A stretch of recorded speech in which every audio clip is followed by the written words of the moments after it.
So, so I'm starting the recording right now. A warm welcome to all the guests of our webinar today. Our guest speaker today is Massimo Mescinelli from FabLabs Barcelona, and the title of his presentation will be FabLabs and the Maker Movement. How can they support entrepreneurial skills? My name is Bastian Pelker. I'm your facilitator today, and I work for the I-LINC project. The I-LINC platform is trying to bring stakeholders with different fields of expertise. So we try to blend the expertise of people working in the ICT learning sector, or people in the inclusion sector, or people in the employment sector. And we came across the topic of the maker movement quite often recently, because the maker movement seems to be a very strong, innovative movement that blends ICT skills with STEM education and targeting vulnerable people, providing social innovations. And for us as the I-LINC research team, it looks like a very promising approach to blend entrepreneurial skills, STEM technology, and education on a large field. So I'm very happy to invite for today Massimo Mescinelli with his guest talk. I kindly ask you to mute your microphones while he's presenting, but you can step anytime and put something in the chat, and I will try either to ask your questions by myself or give them to Massimo, or you can unmute your microphone and ask anything to Massimo. He agreed that we will have a question and answers in between his presentation. So, Massimo, I give the floor to you. I will make you presenter, and I wish us a very pleasant and informative webinar. Massimo, floor is yours. Okay, thank you very much. Hi everybody, and thanks Bastian for the opportunity for speaking in this webinar. I have a bit of a presentation, but of course you can ask questions even meanwhile in the chat, but also I think it's more important really that we discuss more than the presentation itself, because of course we are just starting to see a bit of all the connection between FabLabs, making movement, entrepreneurship, and education for entrepreneurship, and skills for entrepreneurship. So it's a very big topic. So most likely this won't solve all the issues or cover all the issues. So more than putting all the content, I'm more pointing to resources, also what we are doing also together with Bastian about these topics.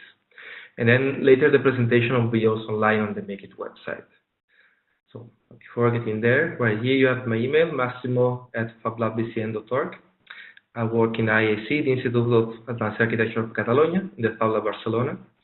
More specifically involved in now called FabCity Research Lab, so it's the research part of the FabLabs Barcelona. And in this Fab Research Lab in FabLabs Barcelona, participate in this Make It project with several other partners, and especially, for example, in this case, the Tudo with Bastian. And we are working towards understanding the impact of the Maker movement, but I have more slides about this later in the presentation. So the presentation is divided into three parts. So first is an introduction to FabLabs and the Maker movement. Let's say the content that we are now focused on. And then we will see more how this is connected to entrepreneurial skills and how to check what's going on with this context. So first is, okay, what is the maker movement? What are makers? This is something that is very broad. The term maker itself has been created really just to be very universal. The problem is, of course, that anybody that can make anything is a maker, then really like everybody is a maker.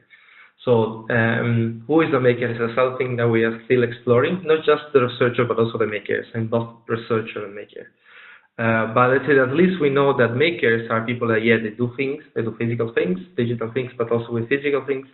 But they do it collaboratively, especially using digital tools and platforms. So the digital dimension is very important.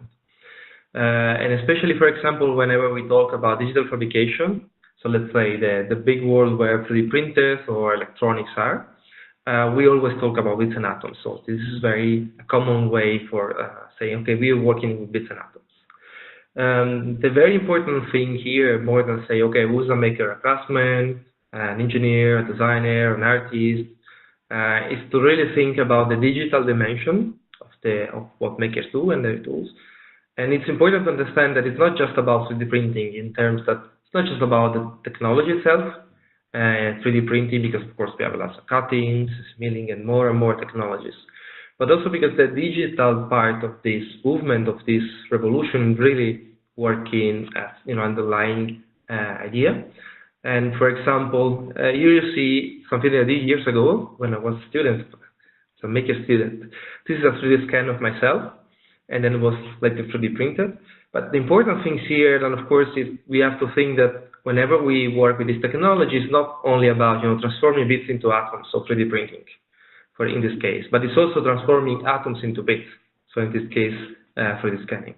And it's not always like a linear process in this way, but you can have more and more processes joined together. But it's important to understand that really this is about joining bits and atoms, not just 3D printing. And of course, joining bits and atoms brings to a lot of different things. And this is especially interesting for, let's say, the FabLab movement. A lot of makers, they just work with handwork techniques or material, but the FabLab movement really works with digital fabrication. It's the main concept of FabLabs. And this is important because this started in the Center of Bits and Atoms at MIT, especially with the work of Professor Neil Gershenfeld. And this is important because there are other centers at MIT that they work, for example, with low-tech or low-cost technology. So quick prototyping, cheap prototyping, but this is not about prototyping. Of course, you can do prototyping, but the main idea is to explore how bits and atoms are connected. So that's the very important part that started a bit everything. And in this, probably, it's very important to understand how technology is evolving and where it's going. So this is one of the best way to see it. It's like how you should think about the 4 different phases of digital fabrication. So everything started in the 50s, when computers and manufacturing machines were attached. Okay, so this is when CNC milling machines were created. As you see, this is the patent, so the first patent. Of course, it's already expired because it was really decades ago. But this is where everything started. Okay, so we started controlling machines. Then, of course, we got a bit more refined, and we started to create machines that create other machines, or at least part of other machines. And this is, of course, something that happened through the years, but the RepRap 3D printer is a very good example in this. Not just because, of course, part of the RepRap itself can be 3D printed, but also since this was the first open source 3D printer, it created a huge community of both technology and people working together and making this possible for the maker movement. So this, of course, gives a boost to the development of technology and digital fabrication. But there are other 2 phases, which at the moment are still more a bit under research, but then they will affect everybody in a few years or decades, not in a few centuries. So this is very important because it's also where we are going, whether we talk about makers, but also entrepreneurship and education. So the 3rd phase is when we have materials where they have some sort of embedded code, embedded software.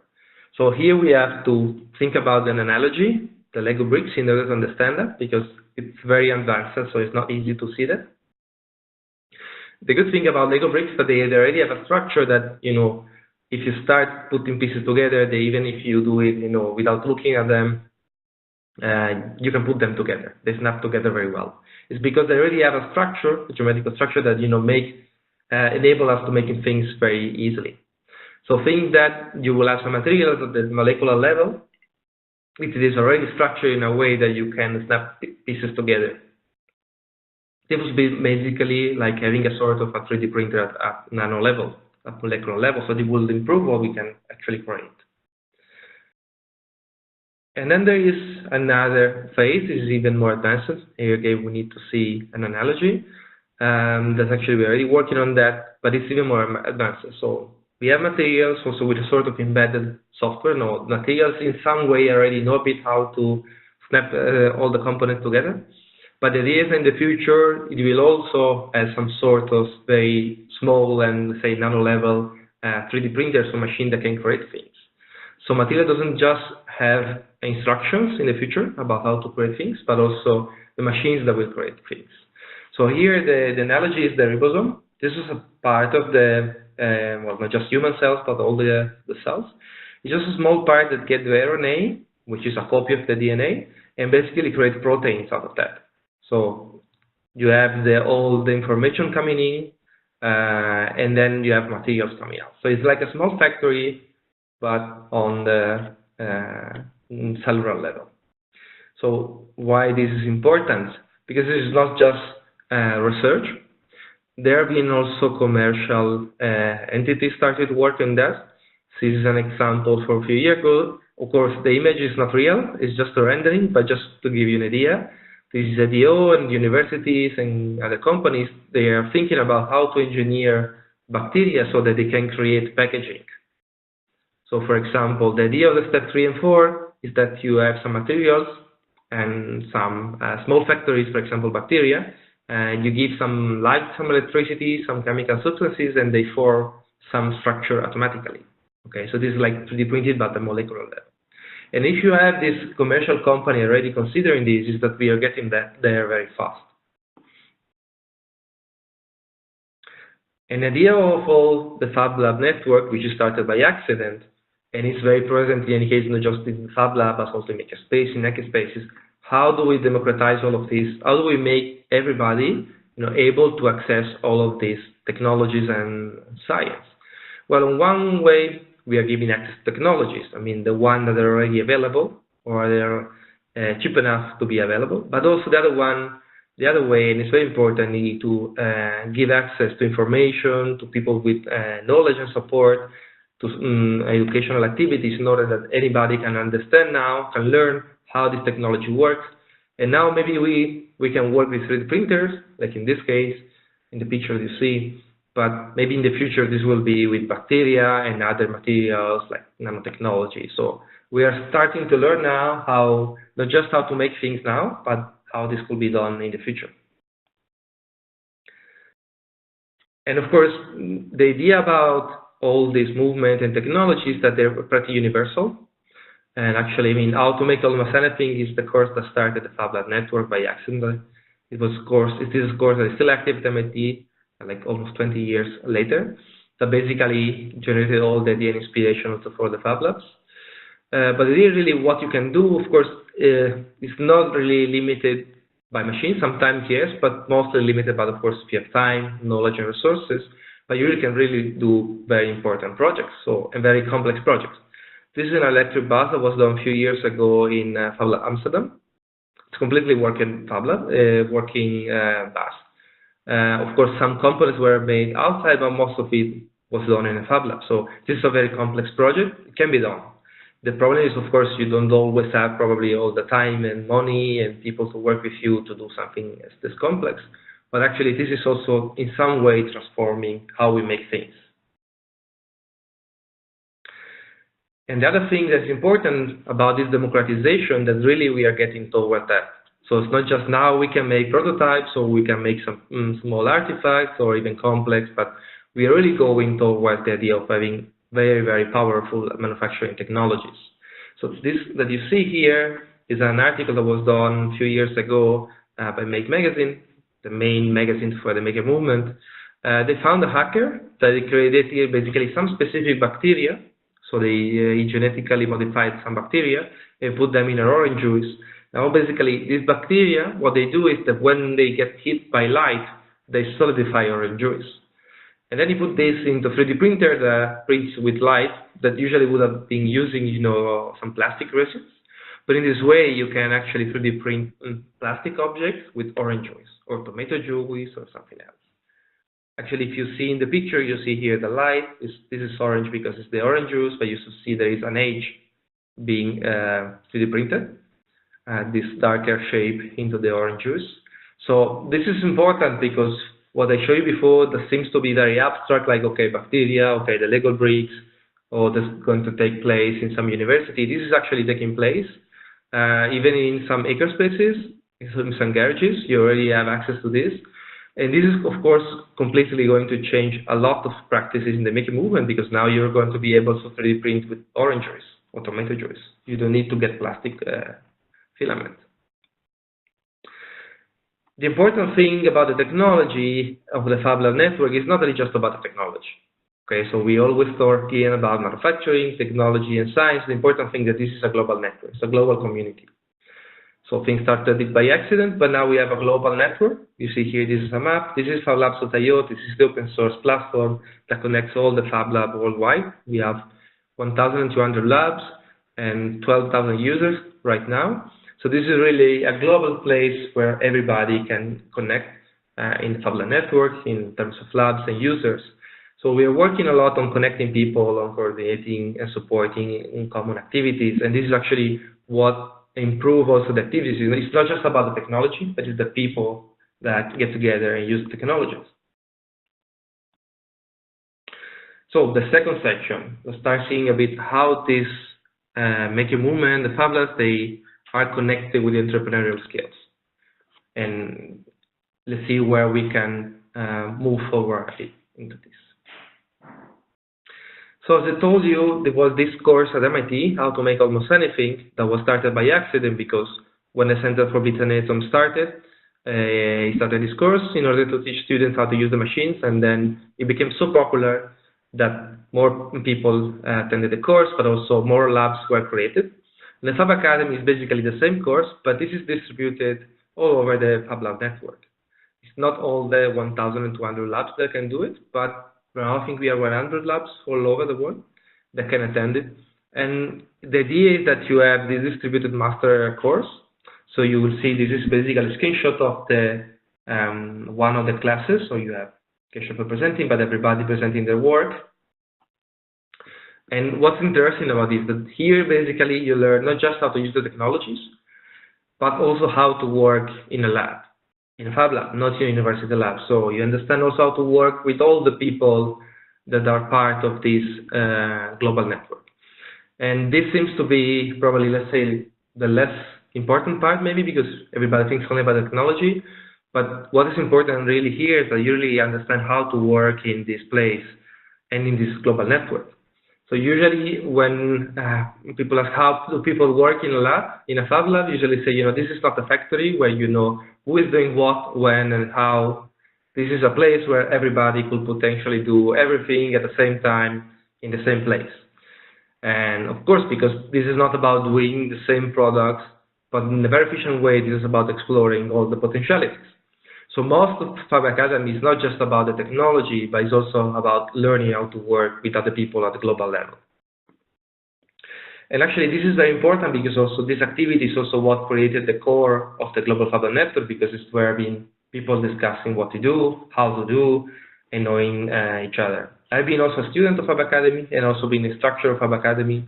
So it's actually very important, whatever is your role, if you want to be a maker, entrepreneur, researcher, if you want to attend that, because really you understand how things work in a Fab Lab. Now, the important thing about this is that also this is expanding to other topics. So the Bio Academy, for example, is the Fab Academy, but not just for digital fabrication, but for synthetic biology. So the bacteria producing materials with orange juice, this is something that you are going to learn in the Bio Academy. This is newer than the Fab Academy, but it's something that we are starting to work towards. So again, we are preparing everybody in order to be able to 3D print with orange juice in a few years. Another academy that will just start, actually I think it's starting this year, is the Textile Academy called the Fabric Academy. Here where the focus is on working with textile and fashion, so also with the human body. So this is expanding. It's the same idea of working in the network of labs, but with different topics in mind.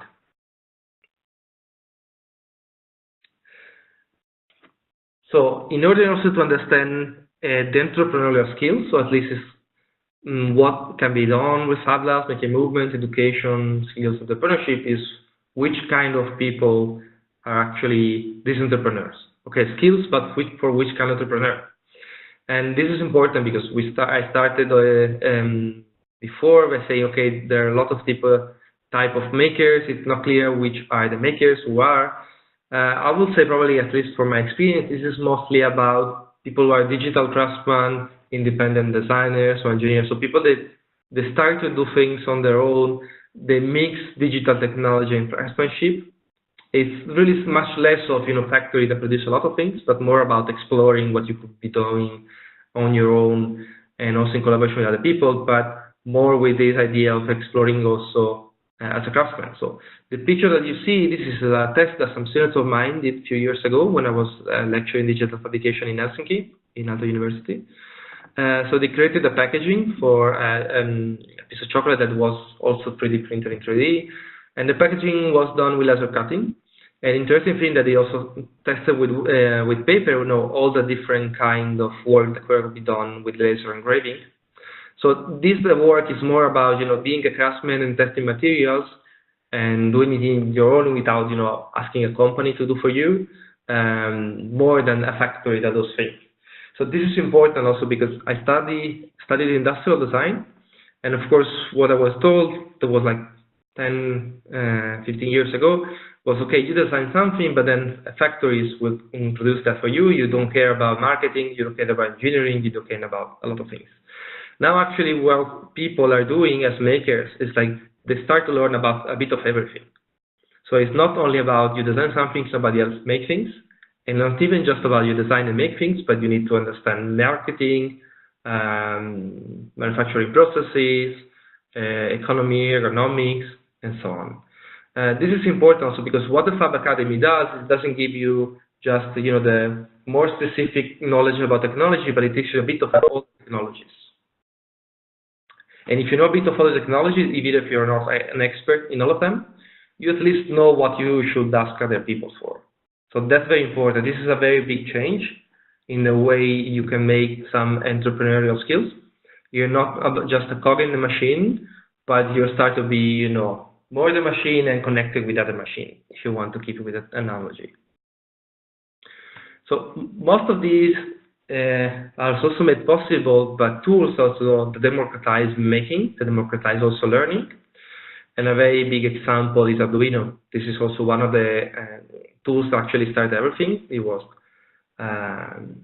this is an electronic board that makes it easy to create interactive projects. Now, of course, there are many of them, but 10, 15 years ago when they started, there were very few of them, or actually there weren't any that were cheap enough and easy enough for people to use. And this was made open source, so now they started really a huge ecosystem like the RepRap. The important thing is that this also was done in a school, was a university, and it was done for teaching people how to learn how to make their own things. So this is the important focus here. There is always a focus on learning, not just on manufacturing things. This is not just about making the board, but learning through the tools. And this is very important because, of course, this is the board that you can already buy for like 20, 30 euros. And this actually will make it easier for you now to build products that uses Arduino as the electronic part. But this is open source, so anybody can actually make this. And actually, an open source version of this made in a FabLab is this one. Now, this is actually an open source version that I did as a student when I was a student in the Fab Academy 5 years ago. This is something that you can do with the same technology of a FabLab, in a FabLab. It completely works as an Arduino, but of course, it's different. So this board, of course, is an industrial one. This is the one that you make in a FabLab. This is something that is very important that people also learn that what they do in some way as makers is not the same thing that you could get with existing, let's say, traditional manufacturing processes. Now, which one is the best one? There's no specifically, strictly speaking, one was the best. It depends on what you need to do. If you are in a place where you just need one Arduino, maybe this will be okay for you, especially if you're learning as a student. And this one, for example, if you want to create more products. But the important thing that, of course, you can extend all this hardware, learn from this, create more business on top of this. And getting on this, this is another thing that has been very popular in the last year. This is the business model canvas. I hope you have seen this as well. This is very simply, this is like a paper canvas where you can sketch a business model. And it has become very popular, so that a lot of other canvas were started, inspired by this. The interesting thing that this basically just started a way to document business models in a very simple way. So this is a very simple way. It's more like a sketch than a full drawing, if you want to have an analogy. But it's very useful because what it basically enables people is to start documenting their idea about a business model, what they had in mind, in something on paper that could be shared with other people. So this is one of the main important things of design tools, is that they basically enable you to take ideas that you have in your mind and put them in something concrete that anybody else can understand in a better way, just done by talking.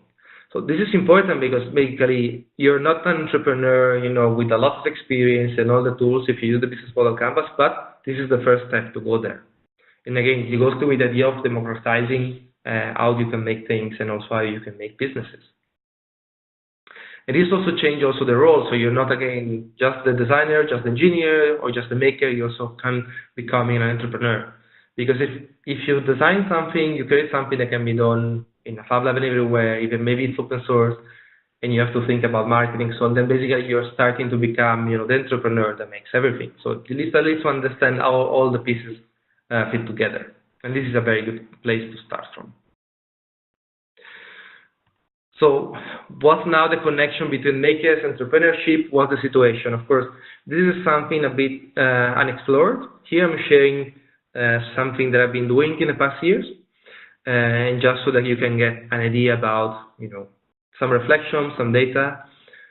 This is an investigation I did a few years ago in Italy, when I was director in the Make in Italy Foundation with some colleagues in Politecnico di Milano and another association. We started to study the situation of makers and FabLabs in Italy. So we did a couple of reports. So you can go online, check the report. The Makers Inquiry, basically you can see an investigation that we did about the whole complete status of the maker and the FabLab network in Italy. And this basically was the first way for understanding, who are makers, what do they know, how do they work, and what's their connection with business. Okay. This is unfortunately, the report are in Italian, but we have a couple of resources in English. So this is a scientific paper. We analyze what we got from the surveys, especially about making it work. So how do makers work in Italy? How can make money and so on? And we basically discovered, you can read the article online, we basically discovered that they are still in the middle. Some of them are hobbies, some of them really are working, so they're professionals. So this is interesting because it's not like makers, they're just hobbyists. They're becoming really professionals, but there are some things that still not be improved.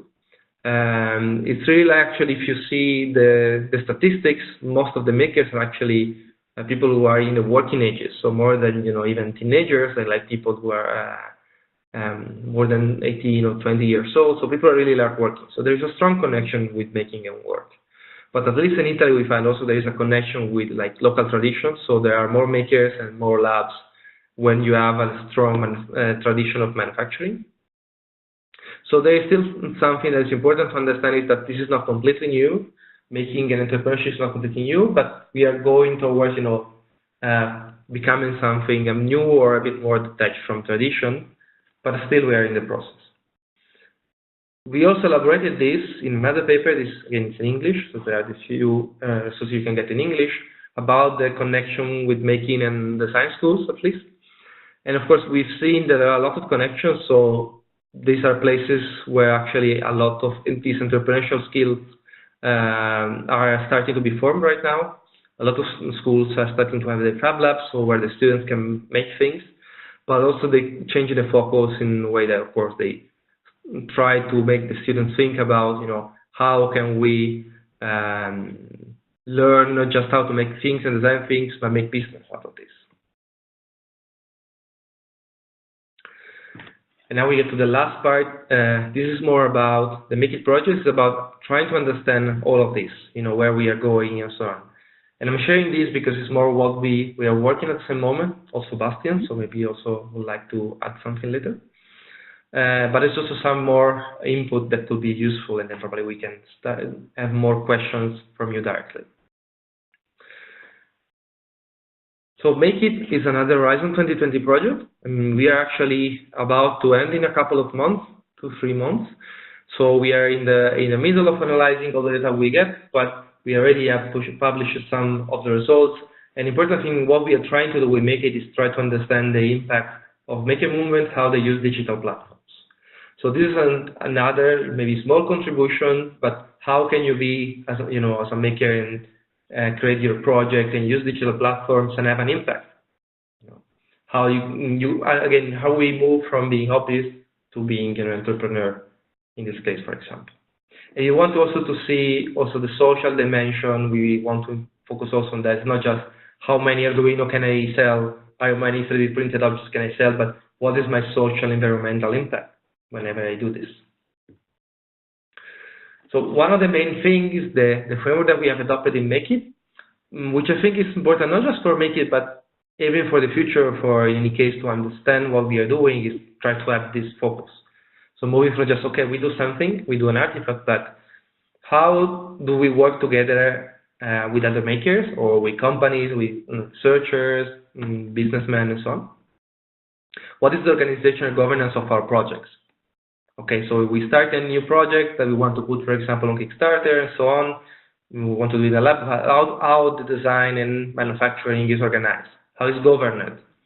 Then, of course, this will create, peer and collaborative behaviors with your other fellow makers. And then, of course, also the collaborative behaviors between makers also influence the organization. Okay, and of course, all of these also generate some value creation, so we create some value in the outcome of the collaboration, and this has an impact. So how do these create value and impact? So what is important about it is that with this we start to understand a bit more, not just that we work together and we get an artifact, but how working together influence this artifact, and how both of these, the artifact, the product that we do, and the collaboration, they create an impact for society as a whole, not just for selling products. So one way we have started to address this is by analyzing 10 case studies all over Europe. And this is something you can already find online, so we already documented this. You can download the report that explains that.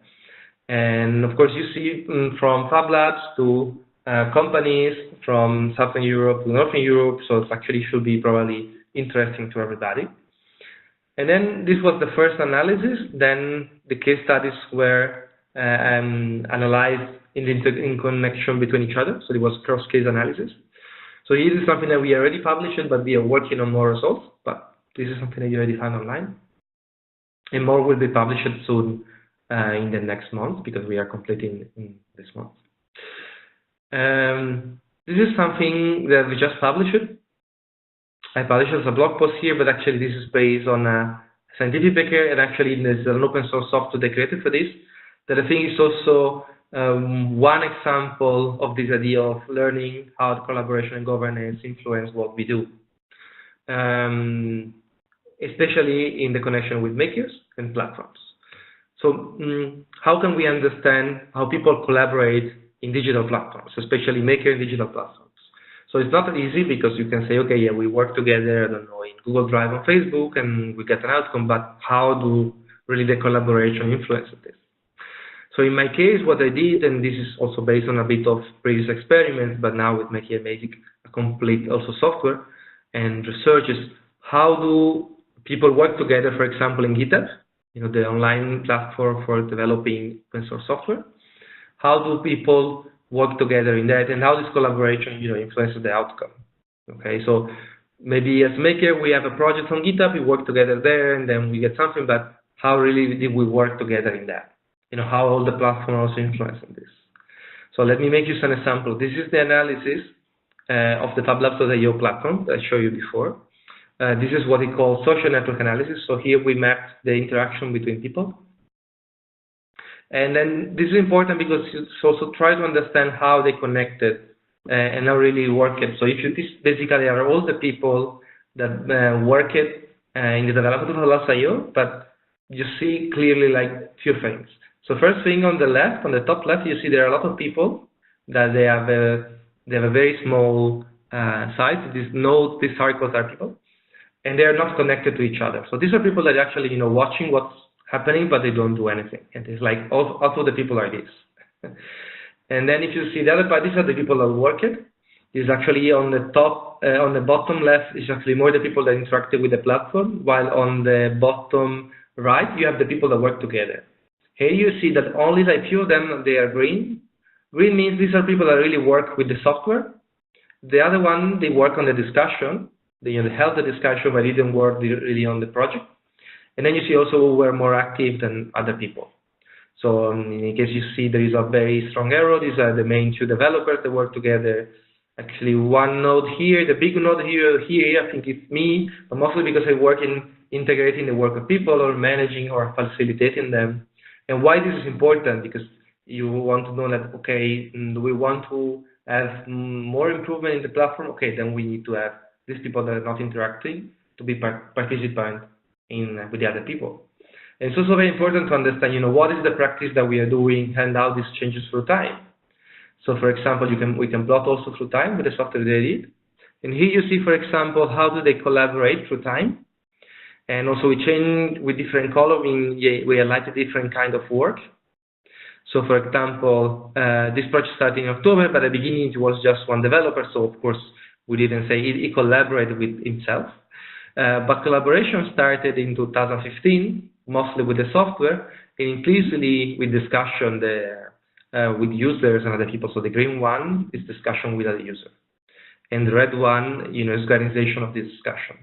So you also see how the development has been going on, but not just in terms of you or us or whoever as individual person, but here is in terms of how do we collaborate, how collaboration went through time. And of course, in this case, it started a bit, then declined, and then of course you got this when the team changed. And last example, I adopted also the same software in a course that I teach some years ago in Master Interaction Design.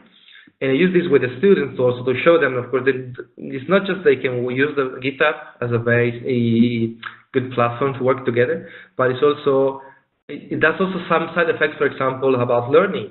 So I was able, for example, to understand how people work in groups. So you see here, you have some people more connected, so the blue one, the green one. These are different groups of students that they work together among them, but they didn't work with the other students. And there is a group that you see, the black one, they were just two students, but they really work a lot among each other more than the others. So it's not just about learning how to use the platform, but learning how the platform has an influence on your learning and your doing.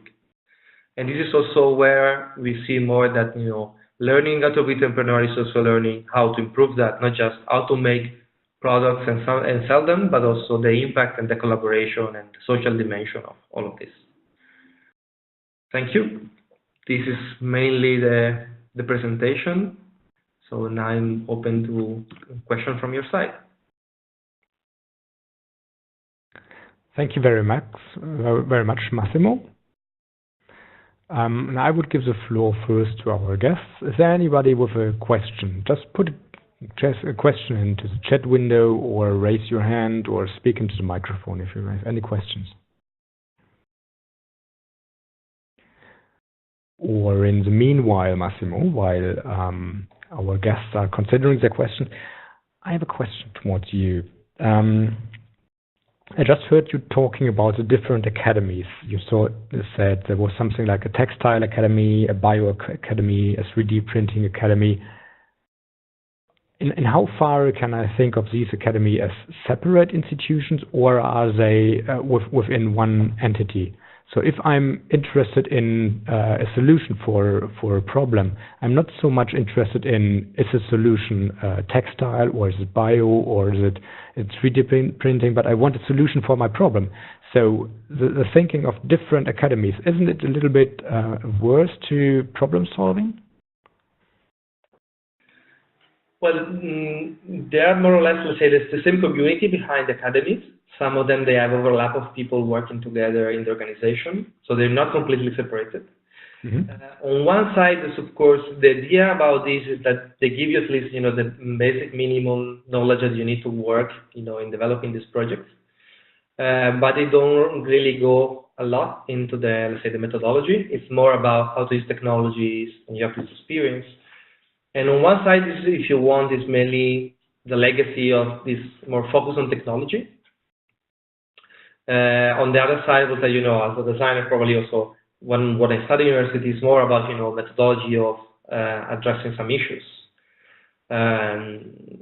These are different cultures. Sometimes you have people that they know of both cultures, like in my case. Sometimes you have people from only one culture or the other. What I can tell you that is very important about this problem solving, especially in the design discipline, that we are increasingly not talking about problem solving, mainly because we have been recognizing that if you want to talk about problem solving, the problem needs to be very clearly defined, because then you should be able to say, okay, I solved it or not. And actually, no, most of the times we realize, at least when we work as designers, actually these are more fuzzy problems. They're more ambiguous than actually, I mean, if you have a very clean defined project, probably you want to go with an engineer, and usually you go with a designer when the problem is not clear itself. So more than say we solve the problem, it's like we advance our knowledge, understanding, and impact on the project itself. But the focus is a bit different also in the sense that we are not working towards let's say the final version of the project, but it's always, improvement, negotiation, checking what's happening. And I think this is important also to get, and there's a connection, for example, between designers and makers, also the idea of prototyping. When you're a maker, you really do a lot of prototypes, not just because that's what the makers do, but if you want to get a really working artifact, you do a lot of prototyping. And actually also what you do when you work as a designer. And that's a good way for checking if your assumptions are good, because you start doing something physical, not just something theoretic.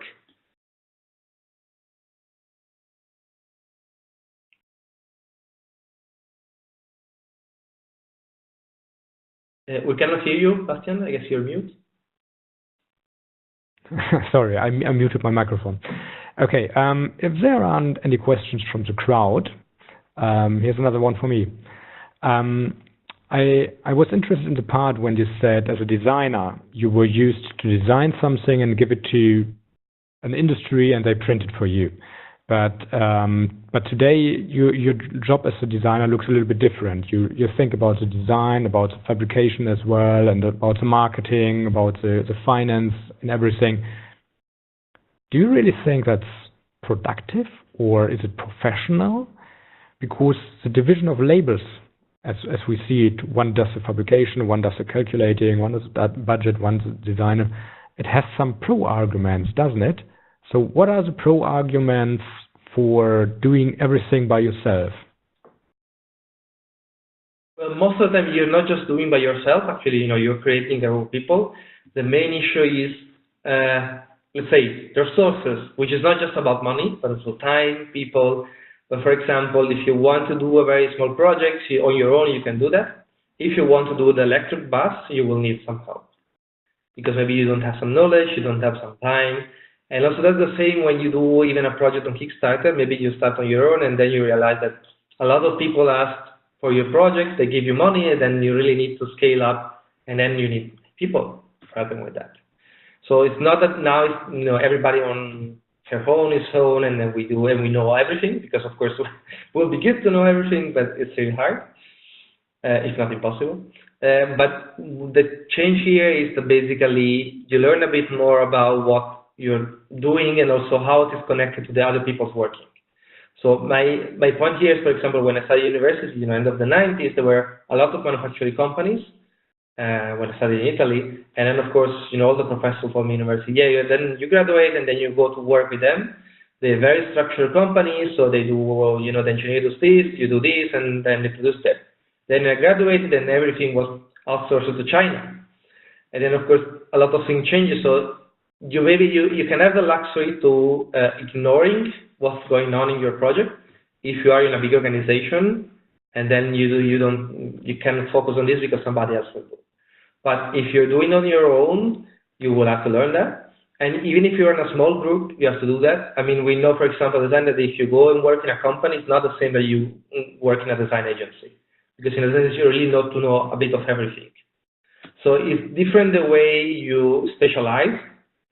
So we say, for example, it's more than vertical, is horizontal. So if you want to go in a typical company which has a big size and organization, probably you have to be vertical.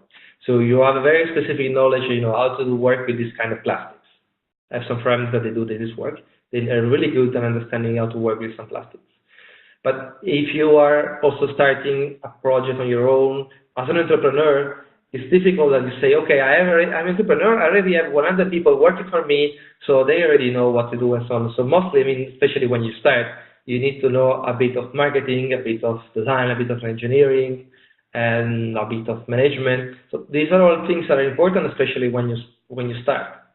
Then of course you need resourcing, you need organization and structure. So it's not that it's more efficient or not. It depends on what you're doing and also on the resources. The other thing is important is about professional.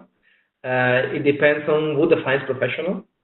Because if you have some, organizational defined that, architecture and engineering, then you have a clear-cut definition of that. But what's professional is actually changing a lot. And there's been a lot of, for example, discussion about this. Like, that the mountain bikes, the skateboard, they were all designed by non-professionals. They were amateurs. But now there are products that you can buy in the market. So what was professional is something that should be a bit redefined in this.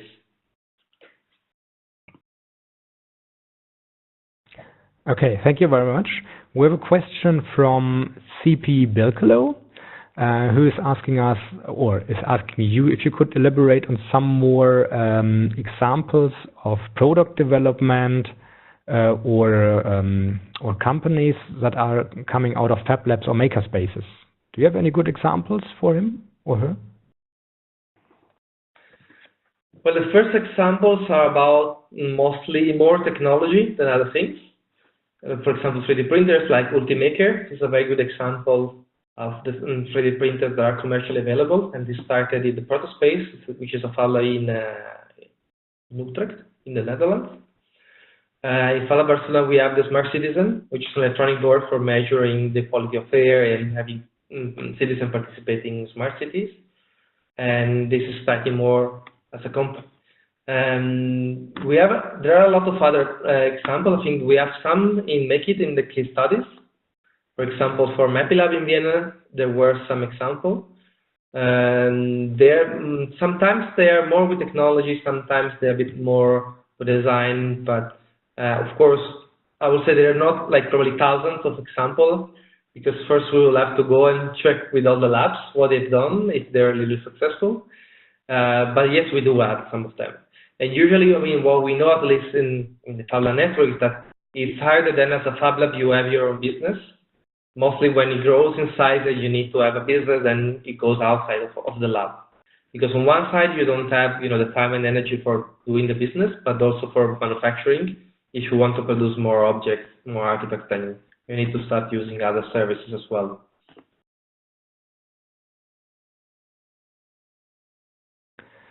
Okay.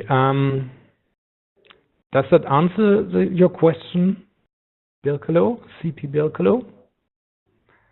I would say there was a lot of examples, and Massimo, by this question, perhaps we could say that after this webinar, we put the recording online into the I-LINC community, and perhaps you could stand ready and answer some questions there, or perhaps you could put some links to these examples that you just explained to us into the community. Would that be a good idea? Okay, then I will put a link to that community right into the chat right now. So you probably all know the I-LINC community.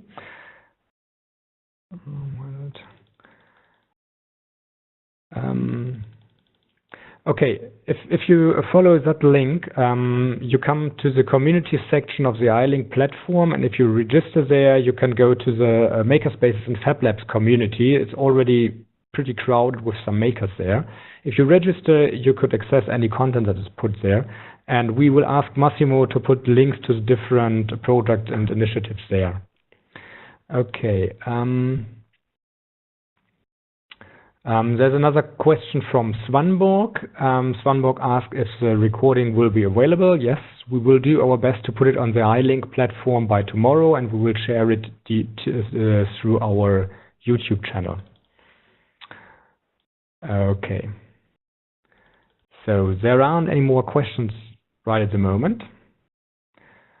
A final question for me.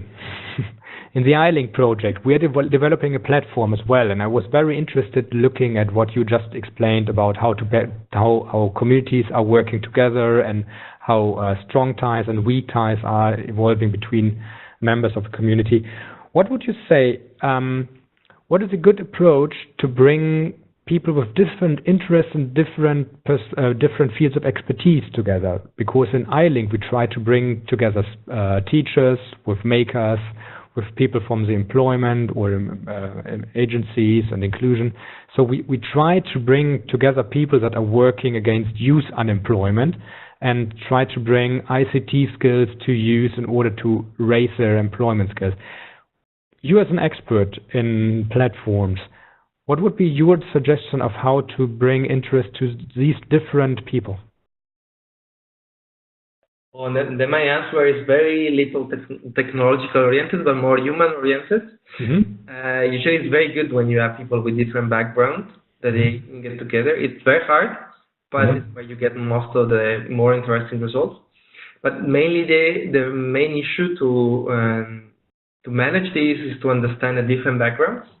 And because of course on that there is a different culture, there is an understanding, and also not just interest but also culture, really, no? So I told you before, you're the technology oriented, the design oriented culture, and sometimes you really see that it's in the vocabulary. It's about the terms. So that's the tricky part, because some terms might mean something to an engineer, something else to an architect, and this is tricky because it's usually is where you can have some conflicts, some debates, but also it's not the machine that can help you with that. I mean, you can automatize a lot of things, but this is where you need then somebody to understand and mediate this. And usually, I mean, I need to resort to some sort of analogous example also when explaining platforms, the digital things. So also in the book that I wrote about FabLabs, I started with that, because otherwise it's hard to understand things when they're abstract and digital. It's like a FabLab, but also if you want the platform, it's like a restaurant, like a pizza restaurant. So it's a place when you want people to go there and do something. Okay, and you need infrastructure, you need a place, you need to communicate with people, but you just want to understand that it's not just, you know, the place, like the chairs and the table, or even the oven, but you need to communicate the place, you need to understand the people when they get to the place. So it's a bit more complex than just the technology, because sometimes you can make platforms with a lot of technologies, relatively easy. But there is a lot of work that needs to be done to bring people there and make sure that they know what the place is about and how you can help them, and that's usually where you need to have people involved. So bottom line, is not really about more technological features, but more people, you know, managing the community and discussing and listening to people. Okay, thank you very much, Massimo. That was a great final word, because this is exactly what I-LINC is about, to bring interest into different sectors of people. I would like to thank you for your presentation, and I would like to thank the attendants for their questions, their inputs, and their interest. We try to share the recording by tomorrow, and please join the discussion forum on I-LINC under Communities and FabLab, and give some questions to Massimo there, and Massimo is promising to share some links there. Okay. Thanks to everybody. Have a nice start to the week. Goodbye. Thank you. Goodbye.